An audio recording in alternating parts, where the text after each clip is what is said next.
In this week's episode of Studio Inter, we'll be reviewing the win against Torino together with ESPN FC and The Guardian's Nicky Bandini, previewing the match against Sassuolo, this week's Moggi, Moratti and Frog, and much, much more. Everything here on Studio Inter, on SempreInter.com.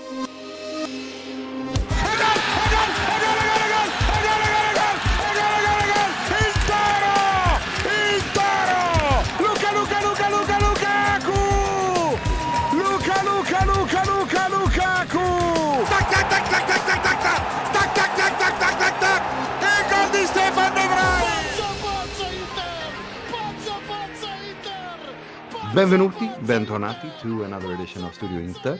I'm your host, Nima Ruzzari, wishing you welcome to a week where the Inter begin by being 9 points ahead of their nearest rivals, AC Milan. But those of us who have maybe followed this league quite a bit know that when Juventus have a game in hand, they usually tend to win that, no matter who the opposition is. So it's as some pointed out, there's a hyphen, or there's a little dot next to that 9. It's really 7. But before we get to all of that, let me introduce my panelists, starting with the SempreInter.com preview writer, Mr. Positivity himself, Mr. Mohamed Nasa. Hey ho, what a time to be alive. Hi, everyone. Nice one. And we're also joined by the chief news editor on SempreInter.com, Mr. William Beckman.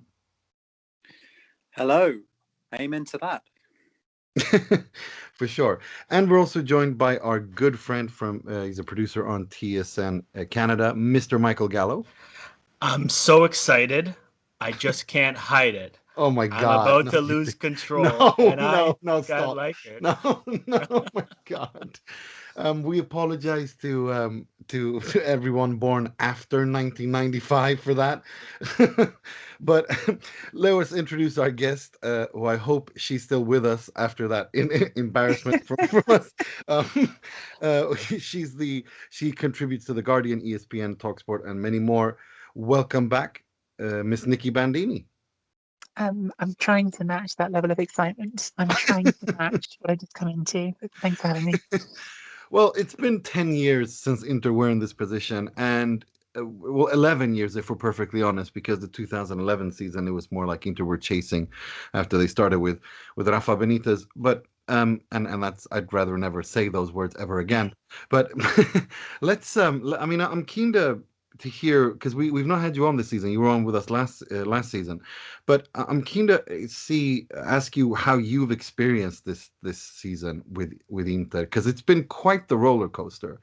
And specifically, I wanted to ask you: did you think, honestly, in November, when things were looking that bleak, when Inter finished last in their group stage of the Champions League, if they were going to stand here in mid-March? And be 9 points clear of the second best team, second spot is the team, the second spot?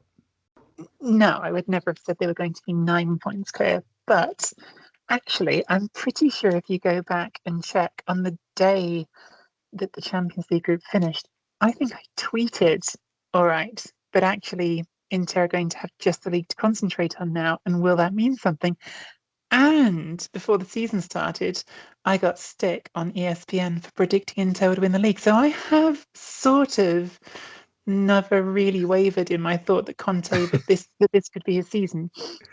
Not wanting to sound too smug about that, because I get things wrong a lot. And also, I'm the person now saying, even though I'm not as invested as you guys are in it, I'm the one, I feel like, in that ESPN studio saying, well, there's still 11 games till the end of the season, and much crazier things have happened than this sort of lead evaporating.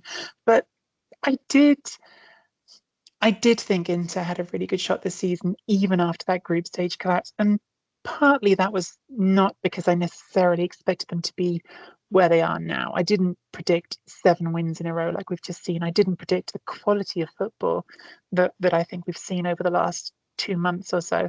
But I did think that this was a season where it was there for the taking. And actually, even if you go back to that situation we were in at the end of the group stage, it's worth remembering that Juventus might have got through their Champions League group, but they had not started the season strongly. They dropped points to Verona, to Crotone, to a bunch of teams you wouldn't expect them to drop points to. So it's always been there. It's always been there. And I think the two things that again, I wouldn't have predicted are, one, I don't think I would have expected Milan's fall to be as sharp as it has been when it came. But secondly, I wasn't expecting this level of quality from Inter, because I think there's been a real step forward since the turn of the year. For sure. I wanted to ask you just quickly, because I agree 100%, and I've been very skeptical throughout about Inter winning the league, and I really didn't think so. And I'm not quite there yet to say that Inter are 100% going to win the league, but I do think that they're the favorites and it's theirs to lose. I don't think a fan of any club in your position could feel 100% confident. I certainly don't think a fan of Inter could. No, but Mo, I gotta No be shade. That's just no, it's just the no, reality of it what's is happening. absolutely. But Mo's been saying we're gonna win the league this year, all like from the beginning, back when, Okay. as Will was saying, it's like Mo has the right to go full Conte and say now everybody wants to get on the bandwagon and all that stuff. But when it was going bad, nobody wanted to get on the bandwagon. But seriously speaking, But like Nicky, I find myself a little bit more reserved now than all the early season hubris. You know, now that the reality it's a bit more real. I'm just the stakes are higher. I'm really afraid of jinxing it all, but we'll see. for You have sure, something to lose now. There wasn't something to lose before, and now there's a position to lose. it really is. But I wanted to ask you a little bit about that, because Um, I mean, after New Year's, one thing it absolutely has clicked, and I think a big part of that is Christian Eriksen. Mm. What's your? I mean, personally, I think it's fantastic. It's a fantastic job by Conte, and I think he is at his best when his back is against the wall and he can't dip into the transfer market. And he has, this is what you're left to work with. Do the best of it. And I think he's probably one of the best managers in the world when it comes to that. And I mean, how much do you attribute to him, and how much do you attribute to Christian Eriksen, or where are you on this? I mean, there's layers to that, and I actually really agree with you. I think Conte, it's why he was such a fantastic national team manager, actually, is because you can't go and sign someone. You've just got the players that you've got. And I think he finds, in those sorts of situations, he finds resources that that no one else is seeing, frankly. And I think that he did that so well with the national team. With Eriksen, it's a bit different. This was an obvious resource that was there, and it felt like for a long time he was almost being willful, like he was refusing to take advantage of this opportunity that he had. But I think there's, again, I just think there's so many layers to this. I think that a huge part of this is not about Conte at all. I think it's about Eriksen, and I think he did take a while to start to feel properly comfortable in Italy. And I think that such a subtle thing as noticing how his language seemed to take a huge step forward at a certain point. Like suddenly he was doing interviews, he was speaking confidently. I think he reached a moment of comfort somewhere in the last few months that he hadn't been at before. And that's so understandable. I think if you consider that he's come to Italy right when the pandemic hits, and he spent so much of his first few months just shelled up in his own space, in his own apartment, I think it's really not surprising that some of that integration may have gone slower. I think that obviously there's been this tactical acceptance, and this again feels like it's partly on Eriksen's side, saying, all right, I'm not going to play in the role that I thought was supposed to be mine, but actually there is a role for me here. And I think it's so important for Inter, because in the last few seasons, I've actually at times found myself thinking, is Brozovic as good as I thought he was? Is he really capable of running this midfield? And I think it's only now that you put another ball player alongside him that you see that a lot of those things that I thought maybe were deficiencies in his game was just too much burden. It was just too much burden on him to be the only real creator in that space. Not that there aren't other good midfielders at Inter, because there's lots, but the only real regista, not really even a regista, just the creator, the playmaker. And so having a second option for that in Eriksen has been huge. And I think there's one other thing which I sometimes want to say with Eriksen, which is I think Eriksen's been good. I don't think Eriksen has been spectacular, but I think that the thing you realise is he's just such a different and more versatile and capable footballer, with the greatest of respect, than someone like Gagliardini, that you're not necessarily talking about Eriksen because he is a transformative presence in that team, because I don't know if he is yet, but he's a lot better than some of the players who've had to fill in with that slot, when, especially when Sensi has been injured, when Vidal has been in one of his moods where you don't know what sort of football you're going to get from him. I think he's got just a degree of footballing education, I think, that perhaps someone like Gagliardini doesn't.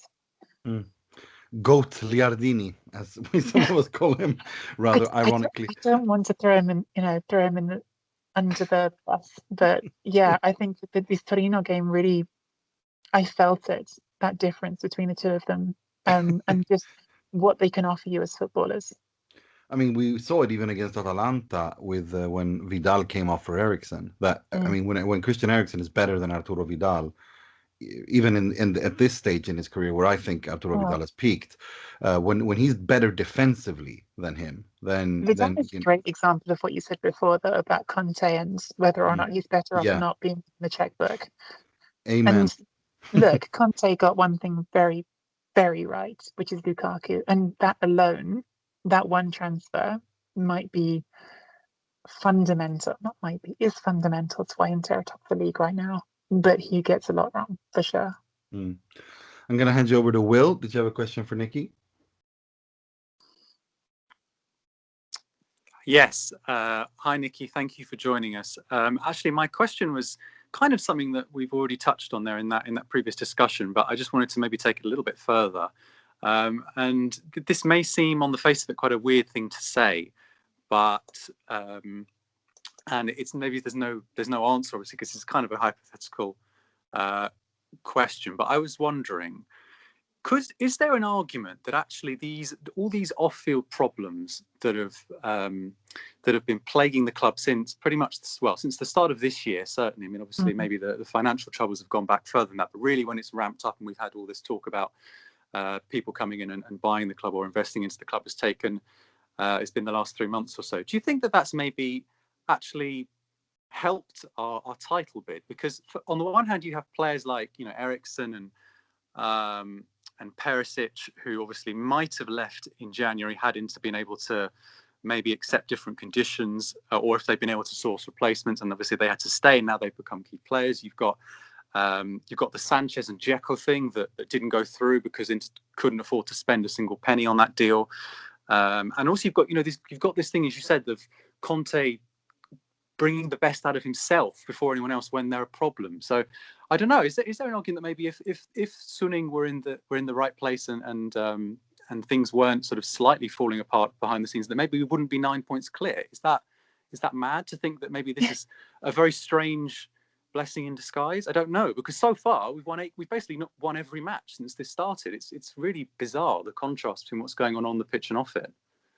I think it's a fascinating question. Of course, it's impossible to answer because it's counterfactual. Like it's all speculation from all of us. But I do think I think maybe there's even more layers to it than we've said already. I think we've sort of touched on what you're asking there in terms of Conte and what he's had to do, the players he's had to choose from, and focusing on getting the most out of those.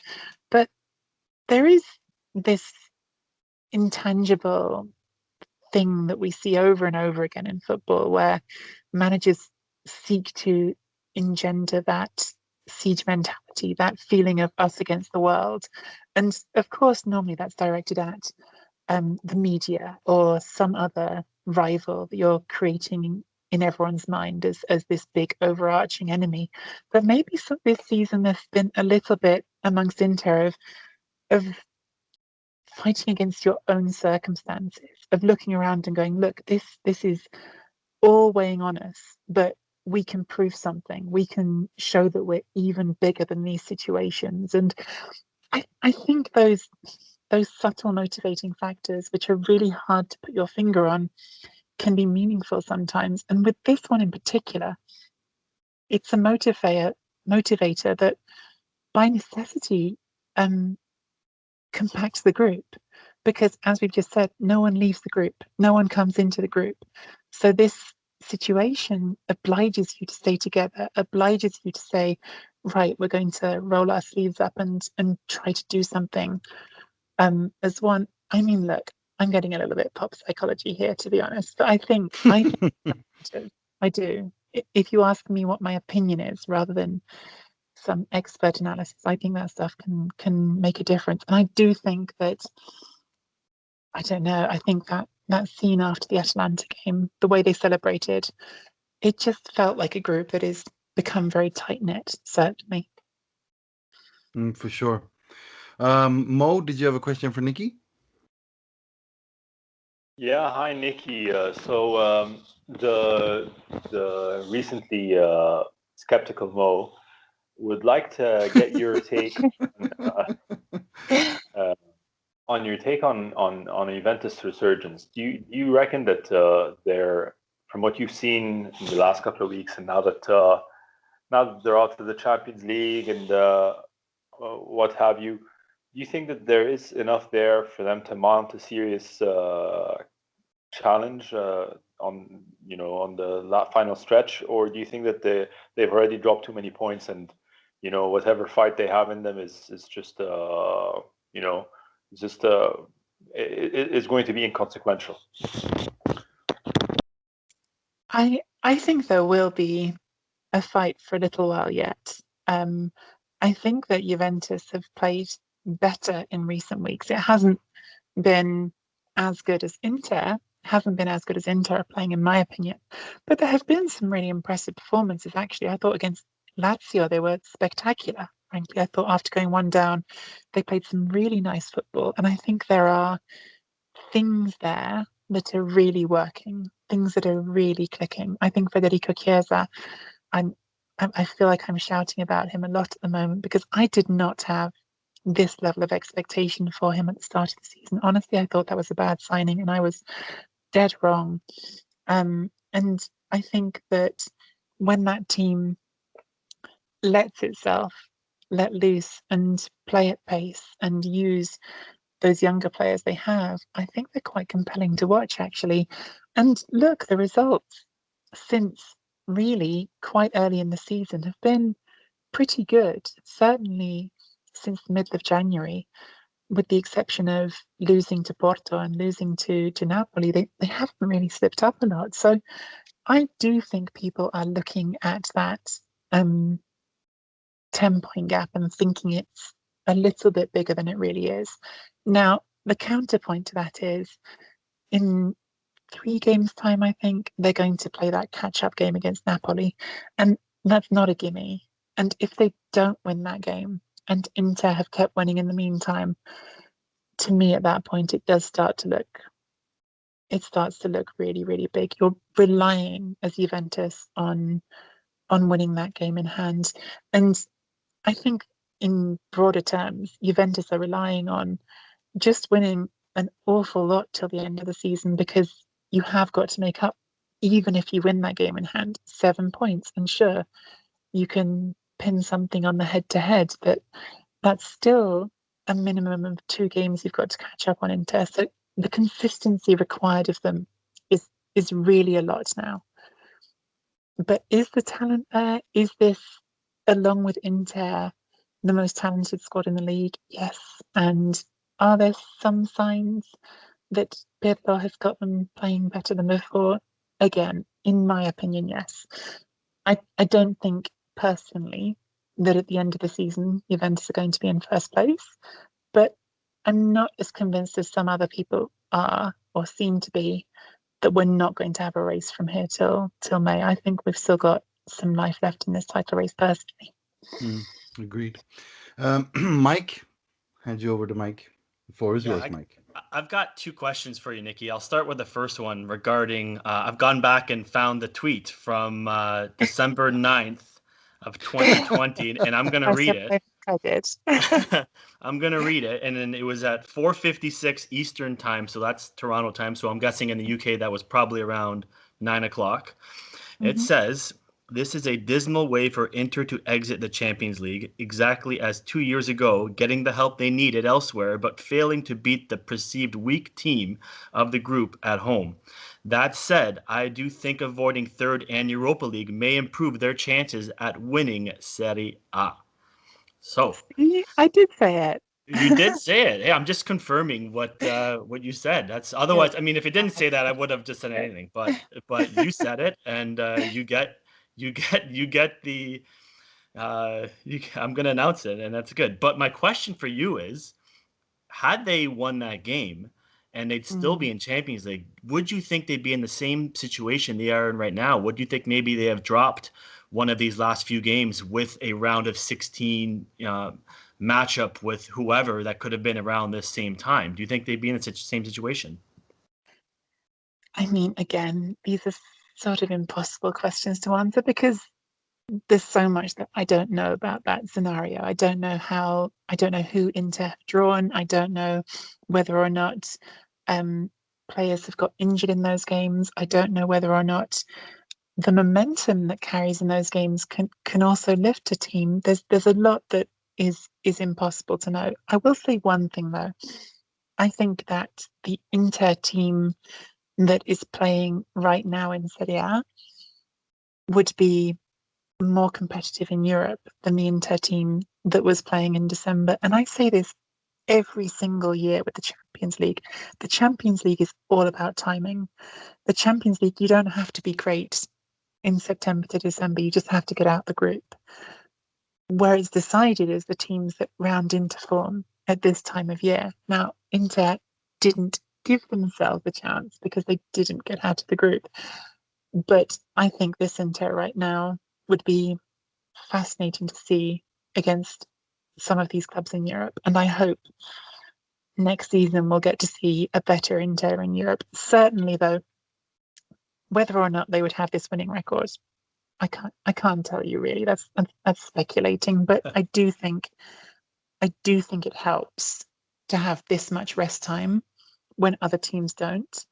And I think the Europa League thing, certainly, there is no question in my mind at all that Milan and Roma have looked really, really exhausted coming off their Europa League games this year. And I think that's made a big difference, certainly.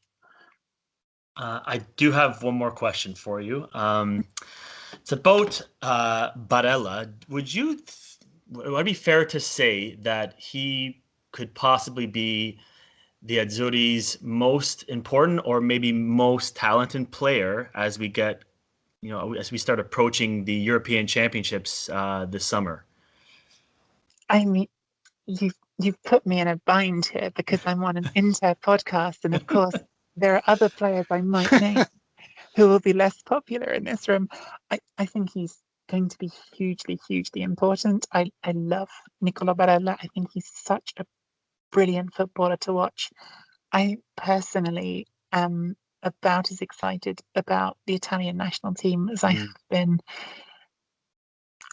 I mean, generationally speaking, I'm not talking about, obviously there have been some great tournaments, but I think almost since 2006, when's there been a youth movement like this that I've been so invested in? It's not just Barella, it's obviously Federico Chiesa, who I've talked about already on this podcast. There's some players like Bernardeschi, who I can't even explain because I think he's been really bad for Juventus, but he puts on the national team shirt and he transforms into something that I get excited about. I was hugely enthusiastic about where Stefano Sensi was before his injury troubles that he's had over the last couple of years.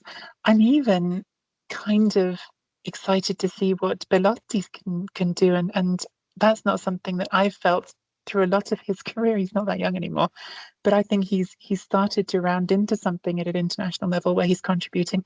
There's so many players in the Italian national team that I get excited about at the moment.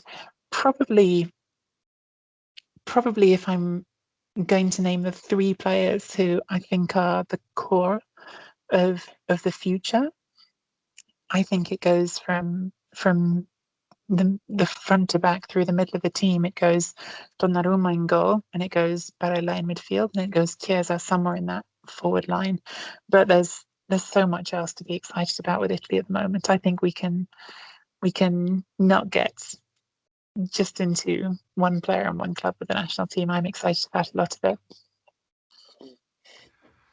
it. For sure. I think this is a golden generation. Sweden is Italy's got going, and I think honestly that in terms of central midfield players, I don't think anyone comes close to the Azzurri between Jorginho, Verratti, Barella, Sensi. Zaniolo as well before he got injured. Yeah, and then you've got Manuel Locatelli, who is just what a talent he is. So I couldn't agree with you more. There's no doubt in my mind that this Italy side will win something. I'm just when that will be. And also I think Roberto Mancini, who I've always rated, and I think never gets the recognition he deserves for his work with young players in particular. I think this is really the perfect storm, if you will, where the right manager with the right group of players playing a football that suits them. The only issue, of course, is the famous, lone striker role, where it's not just an Italian problem. It seems to be a world football problem. There's not really that many good strikers about, or classic number nines in that sense. You got 5, 6, but no more than that. But I agree. I think this is truly one of those issues. Like you said, 2006 is the last time Italy had something this exciting. I couldn't agree with you more. I wanted to, just before we let you go, so are you standing by your guns and saying that Inter will win the Scudetto? I have to. I can't say it before it starts and not stick with it when they're 9 points clear. But yeah, like I said before, I think there will be a title race for a little while longer. But I do think Inter will get there in the end. Well, thank you very much for coming on. We hope you're right. Have you got something coming out that you want to plug, or if people want to follow you on social media, the floor is yours. Oh, I haven't got one particular thing. I feel like I'm busy at the moment, and I'm doing all the podcasts. So just Nicky Bandini on Twitter, and you'll find out whatever I'm up to. Well, say give our best to our good friends Mina and Kay and Matteo on this very awesome podcast from all of us. And take care of yourself, and thank you so much for coming on. Anytime. Take care. Ciao. Ciao. Right. Let's continue with specifically. Let's focus a little bit about the Torino game. Mo, you did mention that you were a little bit. You're now the apprehensive Mo. You're the skeptical Mo, and the thing is, I completely get that, because immediately after that, the final whistle, I was okay. Milan's out. Milan are out of the title race. There's no way they're taking over Inter.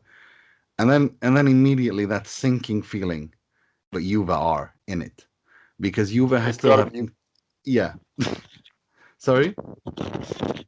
It was. Yeah, like the feeling was it's got to be Juventus. Who else? Who else can it be? But not only that, because Inter have Juve left to play. I think it's the penultimate round where they play Juve. It's Napoli away, some place Inter never win at. And then you've got Roma at home as well. And then you've got, and these are games where Inter should, these are tough games. The other games are the toughest ones are, I guess you could say, it's Hellas Verona, but and Bologna and Sassuolo. But other than that, it's not really that difficult to games left. And I chose, so instead I chose to fool myself by looking at it like this. Inter have to win a maximum of 9 more games in the Serie A to win the title. And that's doable. That's completely doable, because you have to win all of theirs. That turns it around a little bit. I guess it's like I'm fooling myself psychologically, but but let's focus on the Torino game, because that was a game that had a draw written all over it, especially after Torino equalized. What were your thoughts on the game? Because you were awfully quiet on Twitter. You usually aren't that quiet during games. Man, I wrote a tweet that went a bit incognito. Someone, I can't remember who, asked who on the podcast last week had predicted the 2-1, and then I went back to the podcast and I quoted myself very humbly, but I can't find it now. Basically, I said it's going to be a very hard fought 2-1. It was exactly what I thought it was. Exactly what I thought this game was going to be. When they equalized, and with a shit goal, a really awful goal, I thought that's it. It's written in the stars. We can't. We're not going to win. But then that header from heaven, an amazing header. And honestly, those last few minutes was proper old school nerves. Really, I was quiet because I was really, really nervous. It felt like one of those matches where, unlike which games have we been talking about recently, about control and dictating the game, and even when you do give away possession to the opposition, there's a certain level of controlling the space and controlling the narrative of the match. I felt like this match was out of Inter's hands. It was up in it was up to the fates, and I was very, very nervous. But it worked out in the end, and I think these could. We keep on saying this every week. These could be the most important 3 points, but in fact, these 3 points here are very important. Like you said, Nima, it felt like the wind was knocked out of the sails with that equalizer, but they persevered and they played. They did their part. So yeah, very.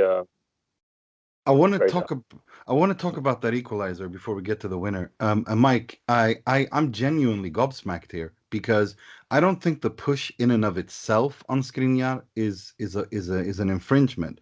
But given that there's a player lying in front of him and the push makes him tumble over, then it's an infringement. Or am I reading the rules wrong? Well, look, I think we need to just look at this entire play and just say there was so much chaos going on. There was bodies everywhere, okay? So I think it's understandable that, the referee's not calling a foul, on the field. There's no doubt about it. I would have done the same thing if I was in that position. But at least go take a look at it again. Just please. I know you got your silent checks and everything, but just go take a look. At least confirm that what you saw didn't happen, which, I mean, it did look like, I think it was Zaza that might have just pushed Skriniar from behind. And no, it was Sanabria. Okay, so they're both kind of together. And I mean, look, it didn't seem like it was a lot, but it was definitely enough to have an impact on the play. And maybe Skriniar could have made a play had he not done that.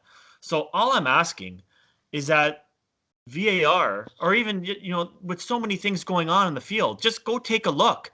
And it didn't even seem like there was that much of a delay. Like, you could see Eriksen in the referee's face. Like, he's pushing. And there wasn't that much. He went to go check on the player who was down, who I believe was Barella, I think. And, yeah, but that was De Vrij who tackled everyone, including Barella. There was bodies everywhere. So, like, with a play like this, when there's so much going on, especially on corner kicks, where a referee's vision has to be on so many different things. It's got to be on the ball. It's got to be on the area where the ball is going and all the players surrounding it, the goalkeeper. Just go take a look. Okay, VAR also needs to say, "Hey, listen, take a look." But it doesn't seem like there was much of a delay. Like, once he took care of the player on the ground, it was like, okay, let's go to the restart, and there was nothing.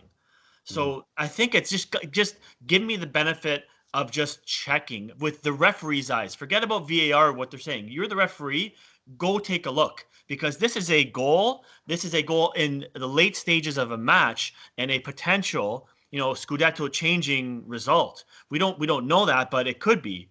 So I think they need to just take a look at it. The referee, have a look, and if you don't see a foul, you don't see a foul. It's great, but the referee needs to take a look, and I believe that I think that it was a foul. But that's what I was going to say. I mean, I think the push in and of itself doesn't warrant a foul, because I think it's not that hard of a push. But I think it becomes worse because there's a player lying in front of him, and that tiny push is enough to push him over because he trips over a player that's a Torino player that's lying on the floor. And that's why I think the way I see it, every that's what makes it an infringement, not the push itself, but the fact that a player's on the floor and he gets pushed over him and falls over. That's where the infringement is. So it's a situational infringement, if you will.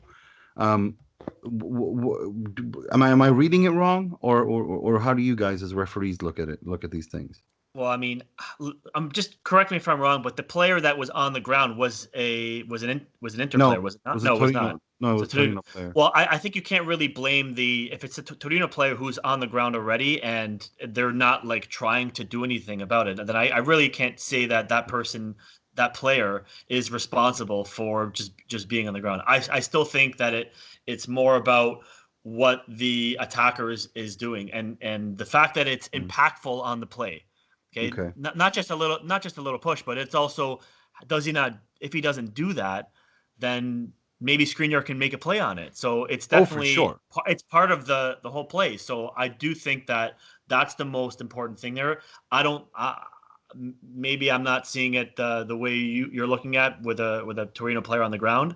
But I do think though, like they just need to have another look just to see what happened. Because you can't identify everything that happens on a corner kick that's boom, boom, boom really quickly. Have another look, and then make your decision. For sure. Will, I have to drool a bit over Alexis Sanchez, because if we're talking about decisive players, our good friend Mike Piolucci tweeted out, Alexis Sanchez coming off the bench is actually that's what makes the myth that Inter have a deep squad, that part of it is true with Alexis Sanchez, and I agree because he's in top form, and he every time he comes on or plays, he has an impact. I mean, could you have a better player to bring on the bench than Alexis Sanchez in this form? I mean, what did you take away from that game, or is it just me who has an undying bromance with a little Chilean? No, well, that's certainly true. We've testified to that before. But I must say that back on the last week of January, when Inter and Roma were exploring this last-minute loan swap between Sanchez and Dzeko, you were very much against it in the chat that we were having while we were talking about it. And I was kind of on the fence. For my initial thought when this story broke was I was all for it, because at that moment Sanchez had been sort of out of condition for most of the season, and when he'd come on, he'd been struggling to be effective in front of goal. There was that the narrative was kind of heading towards, well, we paid too much to sign him, his wages are too long, that sort of thing. So I was all for it, really.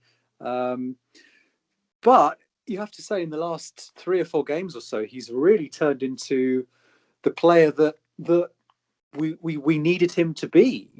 He's not the same player as Lukaku, so he doesn't solve the problem of giving Conte a backup for Lukaku in that sense. But he is a really credible, solid backup player. Olivier Giroud has kind of been the gold standard for that in Europe over the last couple of years. He's kind of that. He's making an impact now, Sanchez, whenever he comes on, and when, of course, he starts, because he started against Parma and got the 2 goals. And there was a piece in Gazzetta today that we were covering for the site that was talking about how you couldn't.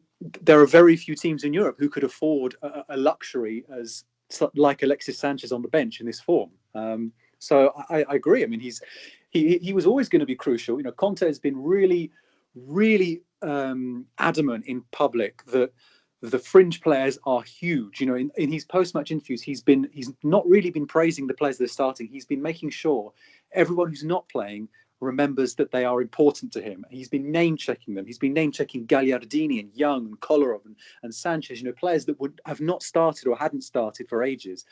And I have to say, I think he's done a really good job. I mean, this obviously, some of it will be Sanchez, but some of it is Conte as well. They've done a really good job as a pair to make sure that this missed opportunity to go to Roma, because Sanchez was seemingly all for it, has not acted as a boomerang. Because often when you keep a player that wants to leave or is interested in leaving, then that can really work against you. But the cross he put in for Lautaro Martinez for that goal at Torino was wonderful, and that's what we want. We are missing. We don't have loads of creative players, and Sanchez is that person that can link play, and that was really what we were missing in the first hour with Sanchez and Eriksen. They gave so much extra quality when the team came on. So absolutely, I don't have anything bad to say about Sanchez at the moment. And if he were to pick up an injury in the next few weeks, that would be almost as big a blow as if Lukaku or Lautaro were to get injured. And Conte said it himself after the Parma game. I think for the first 18 months of my time in charge, I basically had to pray every week that neither Lautaro or Lukaku got injured, because otherwise, we were doomed. But now we have Alexis. He thinks he's in the best physical and mental condition since he's joined the club, and the performances are backing that up. So no, I think we know that you love Sanchez, but I think it's time that we all maybe sit down next to you on that bandwagon, because he's been the perfect 12th man really at the moment. We've got Caicedo at Lazio, who's always had that title. Mertens, before he was the incredible Mertens that Sarri made him into, he was a great 12th man. We've now got a great 12th man, and we haven't had someone like that for a while. 3 years ago we had Eder when we were trying to get in the Champions League. Times have changed. Well, exactly. And I mean, if you look at it this way, he's taken part in 20 games in the Serie A this season, scored 5, assisted 6. Last season, when he was injured in and out all the time, took part in 22 games, 4 goals and 9 assists. You need, exactly like you said, you need to have a 12th man to do that. And he has these qualities which not many other players do in this Inter squad. And that's the ability for him to link up. His movement is fantastic. His link up play, he drops down and links between midfield and attack, and he has the intelligence to create play. Even if he doesn't get the assist, he quite often than not makes the pass before the pass. That's the secondary assist in ice hockey that we speak about.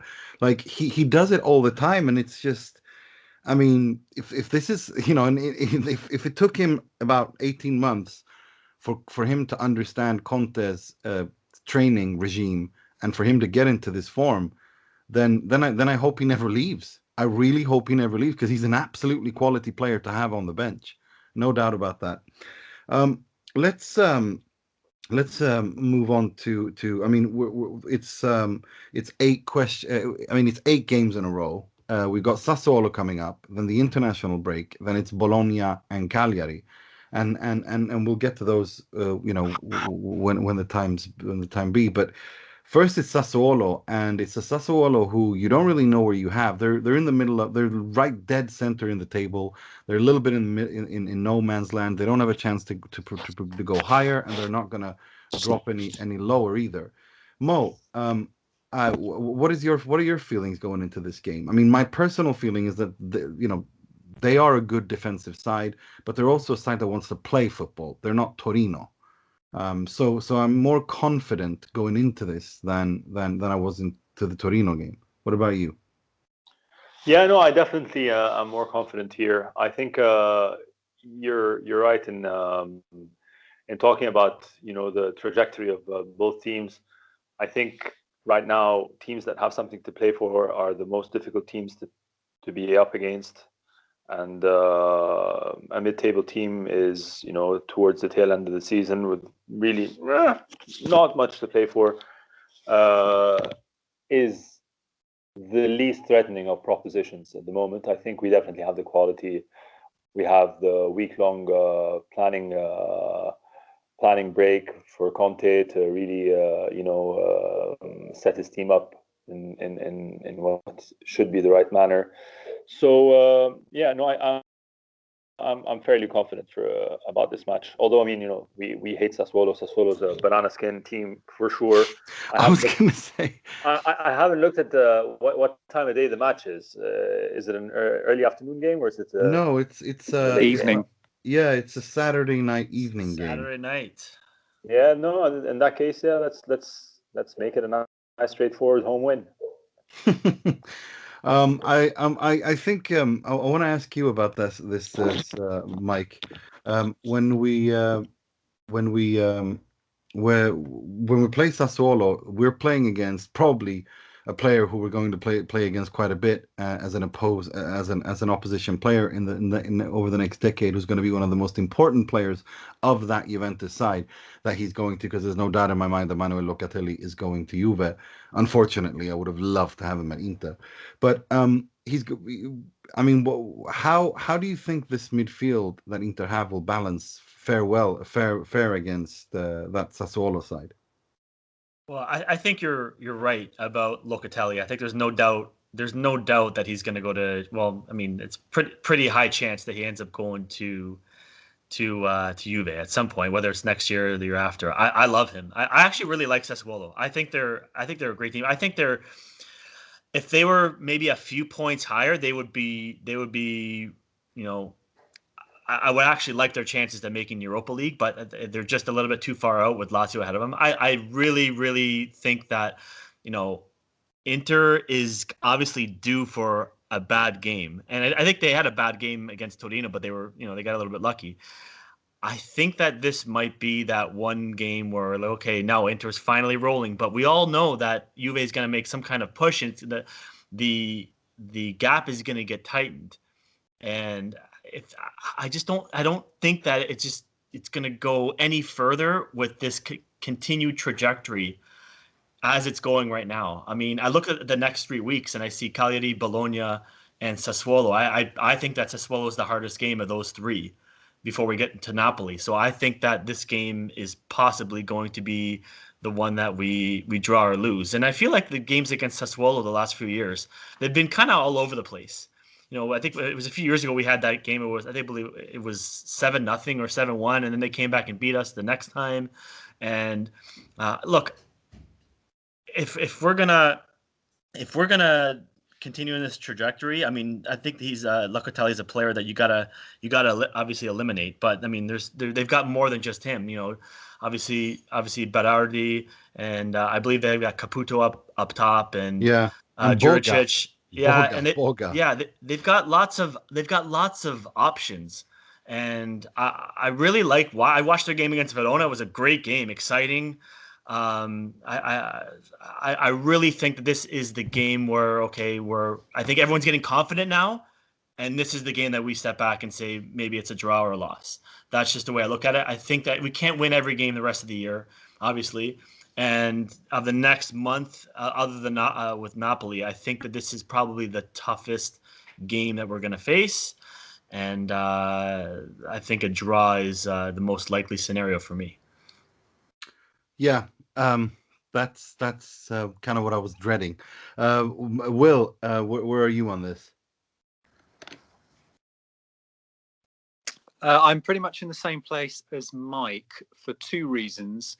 Firstly, as you said, it's difficult to envisage this winning run going on forever. And I think these last three games have really been, they've shown a bit of fatigue, I think, these players in the last 3 games, I should say. After the Genoa game, which was 3 games ago, we were all on talking about how Conte was celebrating Inter's fluid football on his Instagram posts, and maybe they're playing the best football in the league, and Eriksen is a genius, and everything is gorgeous.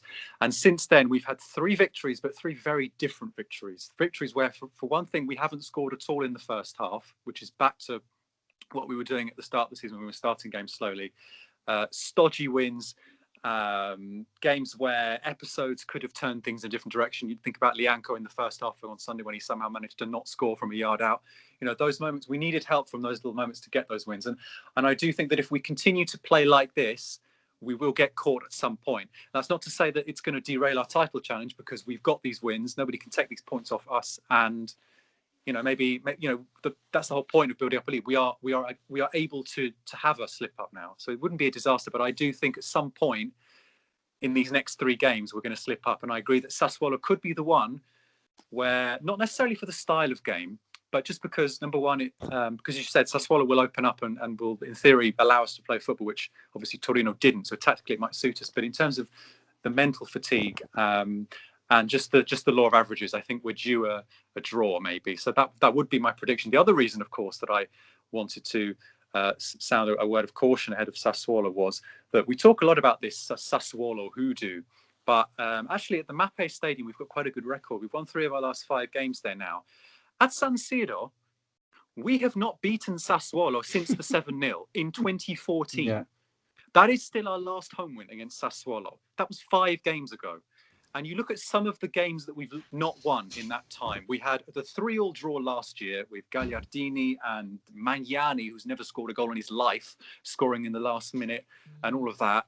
Then you had the game where Consigli saved everything and then Berardi scored a penalty in the 95th minute.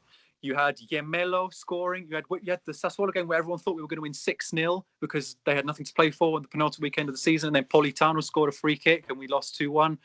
You know, these games are mental, these home games against Sassuolo. So if we win this as well, then really Conte has shattered every single banter era taboo that has been plaguing us for the last few years. This is the last bastion of banter Inter, this match. So if we win this match, then there really is nothing stopping us to win the league. That's it. If we beat Sassuolo, it's done. I'll say it now. Will, I have a question. Was the last season match the one where Gagliardini missed the open goal? Yeah, that was post lockdown. Yeah. Oh Lord, that was the 3-3. That was really the game. That was the week that cost us the league. Sassuolo and Bologna. Those 2 games that were. Yeah, that was really it. You know. However, Sassuolo do play midweek against Torino. Sorry, that's right. That's the other thing I was going to say. I forgot about that. Yeah, because Torino had their COVID outbreak, didn't they? And their postponed game was against Sassuolo. They're playing that Wednesday afternoon, so they will have less rest. Although having said that, Udinese had a Wednesday game before they played us, and that didn't help us. So I'm not counting any chickens. I was just going to say that. I mean, I thought that it was going to benefit us at that point, and it didn't. But you know what? I can't believe that 7-0 game was in 2014. I thought it was like literally 3 years ago. It's still burned. No, it's Mazzarri. Yeah, Mazzarri was that's burned in my memory. You just heard me reference it. Get a hat trick? Yeah. No. I think it was Icardi who got a hat trick. I thought they both got hat tricks, didn't they? Or was it? No, sure. No. Kovacic scored a goal, but I think he got a hat trick of assists or something. I just remember it being one of his best performances. Yeah. Oh, God, he scored. Yeah, Icardi got a hat trick and Kovacic got 1. You're right. Yeah. It was 5-0 at half time. Yeah, and Dani Osvaldo scored a goal as well, and so did Guari. Got 2. Berardi was sent off. Okay. Yeah. What a match! I'm gonna have to go watch this again. Yeah. That game was awesome. I love it. It's one of my favorite matches the last 10 years. And oh man. Yeah. But then the next time Consigli came to San Siro against us, he saved everything, so he made up for it. It's called. There's a reason I call it doing the Consigli it's. So okay. So let's predict then. You said a draw, Will. So yeah. Sorry, I had 1-1. The other thing I was going to say is expect all the goals to come in the second half because Inter have scored 69% of their goals this season in the second half, and that's the only team in Serie A who've scored a higher proportion of their goals in the second half is Sassuolo. So 0-0 at half time and 2-2 at full time, something like that. All right, Mo, what about you? Prediction time? 3-1 Inter. Mike? Let's go 2-2. Locatelli, Berardi, and we'll also go Darmian, hopefully, if he ends up playing at some point, and we'll go Lukaku. 3-2 Inter. So Sassuolo will be 2-1 up before Inter score 2 in the dying minutes and give us all a heart attack. So that's 3-2 Inter. It's gonna be dramatic, and definitely Berardi scoring because that's what he does because he's an Inter fan, and also Locatelli. I'm with you on that, and I'm thinking Lukaku 2 goals and Perisic for the winner. So I'm thinking the Saturday night drama. Right, let's and I'm kind of with you on that. Well, if they beat Sassuolo too, then literally they have to win it now. There's no argument left. There's no pessimism allowed after that. No. Right, let's move on to the part of the show where we pay tribute, rip the piss out of, and criticize someone or something heavily in the world of football, starting with the positivity by the artist formerly known as Mr. Positivity, Mr. Mohamed Hassan. He works a lot, he's intelligent, and He surprised people sometimes with his ideas. Not easy to find one person of this qualities. Yeah, so honestly, Nima, when you said the Lautaro goal was reminiscent of Crespo, it really reminded me of Crespo's season at Inter. You know, like replacing Ronaldo is no small feat, and the guy was. I loved him so much. There's something about his demeanor, that kit, that season's kit was really classy. The goal, I believe it was against Ajax in the Champions League. He scored a brace with his head where he basically levitated for a few seconds in the air. He was amazing. But the twist is Lautaro and his goal are not this week's Moratti. It's our ex-Interista friend Matteo Politano for his goal against Milan.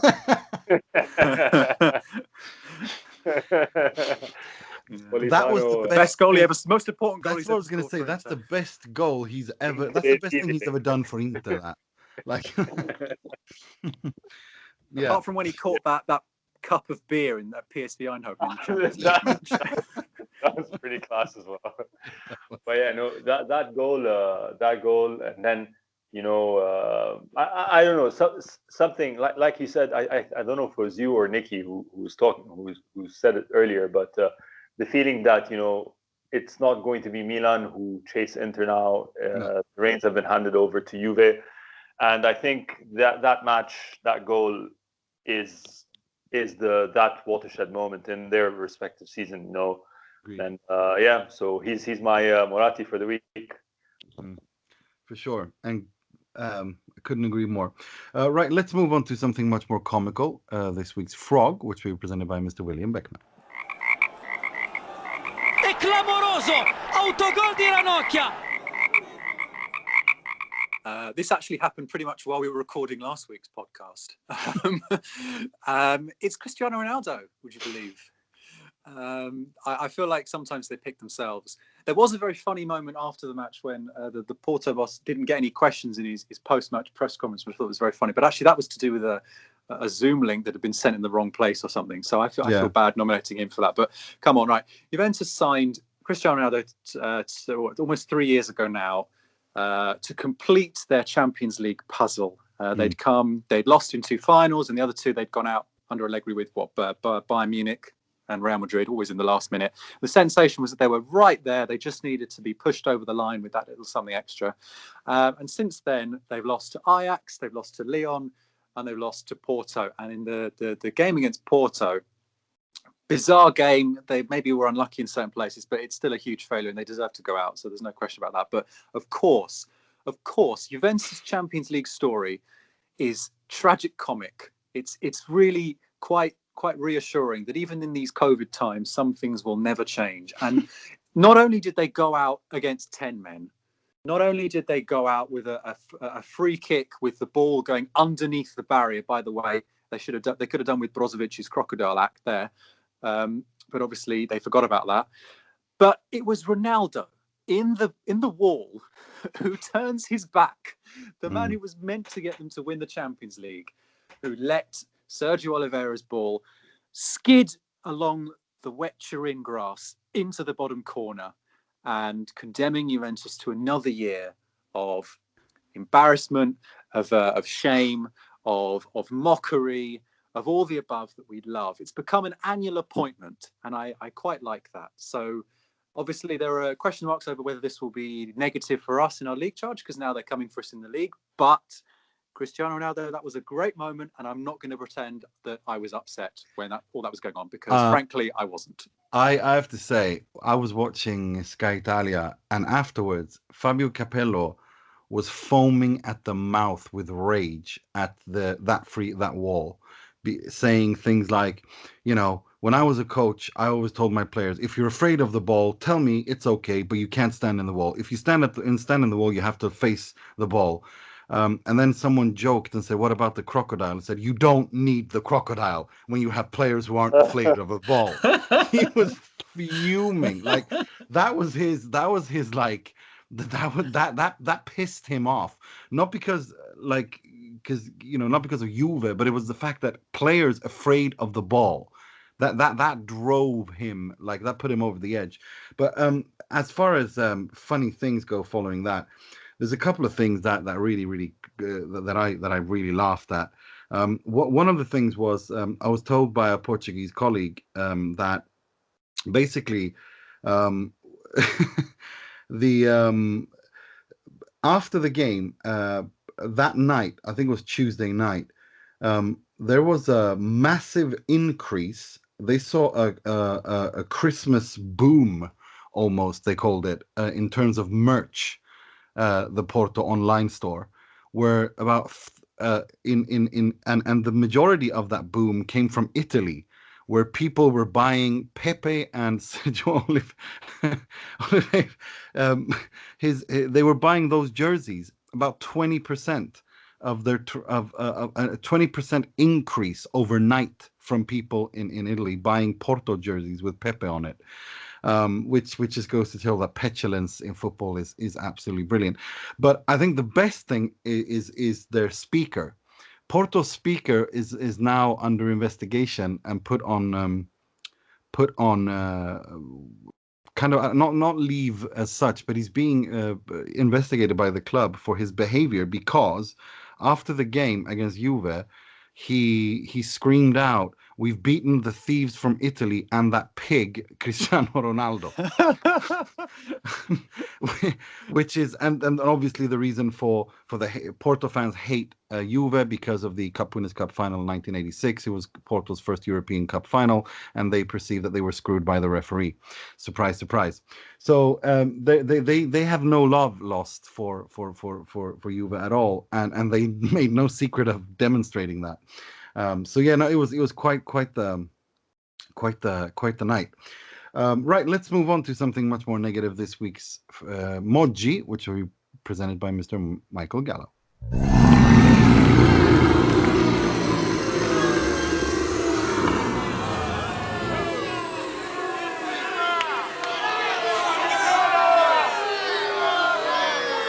So before I get to the Moggi, I want to just say a few things. I 100% agree with Capello, what he was saying about the wall. 100%. He was totally right. 100% what he was right. That wall was a disaster. If you're in the wall, you stay there. You stay put. You don't move. If you want to move, make sure that you're not jumping and leaving yourself exposed. If you don't have the crocodile at the bottom like the Brozovic, stay there. Otherwise, get out. He was 100% right. And as much as it's magnified about Ronaldo, because it was him, if it was any other player, if it was Danilo or whoever in the wall, they're still to blame, but just obviously it's magnified. If you're in the wall, stay there, because that's not going in if you just stand still. And if that happened to Inter, I would have been so pissed off. And Szczesny was pissed off, and I would have too. Yeah. Okay, and another thing, Will, you put out a statistical board of Juve before and after Ronaldo on Twitter just when that happened, and thank you, because we actually used that at work, and we used those statistics. I mean, they were pretty much a given. We knew it, but like at the same time, you put it into my brain, and I was like, you know what, this is great information. So we used it. We used it at work. So after we showed the highlights, we put it on a nice 15-second board of what Juve has done before and after Ronaldo, and obviously it tells a great story. He hasn't done much. So to be clear, I don't know if you saw this, but I had a tweet that went on Norwegian television after the Champions League final last year. So I've now ticked off Norway and Canada. This is yeah, okay, wow, thank you. Love those northern television countries, don't you? Yeah, I'm got the northern hemisphere locked. Yeah. Anyway. All right. Anyway, so I mean, sticking on the theme of we've talked so much Juventus in the last 10 minutes. I guess I got to continue, right? So look, there's two parts of this of Moggi, both with Juve. One is kind of in their favor, one is against it. So the first part, look, I think I've brought this up. I think maybe last year at some point I might have mentioned it. Okay, away goals and extra time. It's got to go. We need to get rid of this. I get it. Away goals is part of determining these two-legged ties. But once you get to the extra time, please just the 30 minutes be an equal part, especially now that there's no fans. There's no reason why there should be a away advantage for a goal for Porto. Absolutely not. There's no fans. There's no away. There's no advantage of being at home, so they shouldn't get an extra goal. I'm sorry. I know this would have benefited Juve had that not been the case, but UEFA's got to figure this out. And I've never been a fan of it. And I know it screwed Inter. I think it was 8 or 9 years ago when they played against Tottenham. Yeah, and I think in the extra time it should stop. Yeah, and I think it was Ranocchia scored a goal to make it like 4-4 or whatever it was, and Inter still went out on away goals, even though it was they both scored goals, and there was fans back then. Now there's no excuse. There's no fans. So I don't understand why it's still there. So that's something UEFA's got to get on that and just figure that out. There should not be away goals advantage for extra time.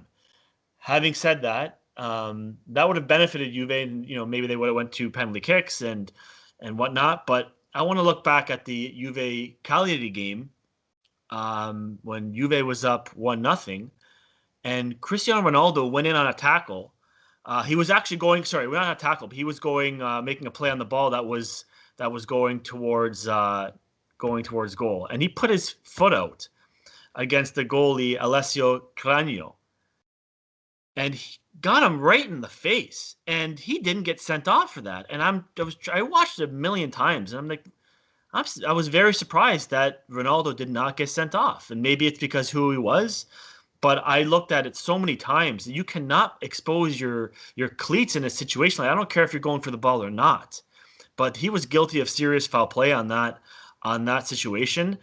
And I look at I don't need to look at the law book to say this, but the law book clearly states any player who lunges at an opponent in challenging for the ball from the front, from the side, from behind, using one leg or both legs with excessive force, which I believe he did. Because of the rate he was moving at, is guilty of serious foul play. I believe they got a huge let-off by not getting a red card, and who knows how that game would have played out, and maybe they didn't get those 3 points. But I believe that they made a mistake, and maybe it was because it was Ronaldo, and he ended up scoring a hat-trick later in that game too, of course. But I believe he should have been sent off. So I believe that VAR and the referee made a mistake in that game, and that's who I believe is the Moggi of the week. Couldn't agree more. That's a clear sending off, even though there's no intentions, there's no malicious intent at all in that. It's dangerous play. There's no doubt about that. The goalie was down for like 4 minutes. Cragno could have, I saw some, I think it was Sandro Piccinini who said Cragno could have died. It was a kung fu kick almost. So again, there was no intention at all, but that is dangerous play. And I've seen that. I remember when Ibrahimovic did something similar for PSG, and he got a straight red card for it as well. That's the only thing you can do. There's no intent, but you have to give a red card, especially when it's like you read it, straight foot like that. It's just you're responsible for your body parts. It's as simple as that. Absolutely. So, and I just want to say a little correction. It was the 1984 Cup Winners' Cup final that Porto lost to Juve, and it was 50% of the shirts sold overnight were Pepe shirts, and 20% of all those were bought by people in Italy. They're Did you buy one, Nima, or no? No, not yet. I'm gonna buy a Taremi one, but that's because of my Iranian heritage more than anything. But they're a little bit like you were a little bit like the French. Nobody likes them except the French. It's becoming like that, isn't it? Like nobody likes the French except the French, and nobody likes Juve except Juventini. Dare I say it, Nima? Well, they got knocked out of the Champions League, and then in their first Serie A game afterwards, that happens. Juventus Serie A running has begun. It begins. It begins, exactly. Let's be 7 points clear by the penultimate weekend of the season. Let's get it done with 2 games to spare. This is what I'm going to say. That's why I'm saying 9 games, because maximum, like a minimum of 9 games, or maximum 9 games wins. Because and I'll be if Inter go, let me be absolutely clear. If Inter go to Juve Stadium, and there's a chance that if Juve win, they go past Juve, You can bet your mortgage that they're going to win that game. How do you feel about if it's like 5 points? So that means that if they win, they can take it to the final day. Do you fancy us dropping points against Udinese on the last day to lose the league? Depends. So you think we just need to be 4 points clear? Yeah. Okay, because then a draw does it. Yeah. Yeah. No. I want it done and dusted. I mean, Inter have to win 9 games. I think that's a reasonable target. Like, if Juventus win their game in hand, they're 7 points clear. If we just keep that gap until the penalty weekend, we can get it done before them. But done. Precisely what I'm saying. Draw against Napoli, draw against Roma, win the rest. Done. Finished. Finito. Punto. Basta. That's because they will. I think they will drop points. I don't see Juve going on a 13 game win streak. This is the thing. Juventus have not won more than 3 league games in a row all season. We've won 8 in a row twice. So if they're going to come back on us, it's going to have to be completely flipping the form that these teams have been showing all year. Juventus are going to have to do something they've not done all season, which is possible. Which is absolutely possible. Yeah. It's Juve and it's a Serie A. But let's not get to Alex Jones on this podcast before Mo starts jumping in here. Hey guys, what's up? Right, that's all we have Sean time Dyche on our pod. Like that. That's all we had time for this week. I'd like to thank Nicky Bandini. I'd like to thank you, William. Thank you. Enjoy your week. Mr. Mohamed Nassar. Will you go back to being Mr. Positivity next week then, if we beat Sassuolo, or is it still the artist formerly known as? I'm very positive. I think it's going to happen. I'm very nervous saying it out loud because it's it seems very real now. But, I know what you mean. Because this could actually happen. I think for sure the Sassuolo game is going to be important, and I really do think we're going to win. I don't think we're going to drop points there. Let's see. But Juve have a very tough run of games as well. So, Mr. Michael Gallo. Thanks so much for having me, guys. Enjoy this one. It was a great time talking with everybody again for the first time in the last few weeks. And let's hope that we get 3 points against Sassuolo, but I'm not feeling that confident. Until next week, I'm your host, Nima Rutsari, wishing you stay safe, take care of yourselves and your loved ones, listen to your authorities, 3 points, and sempre e solo forza.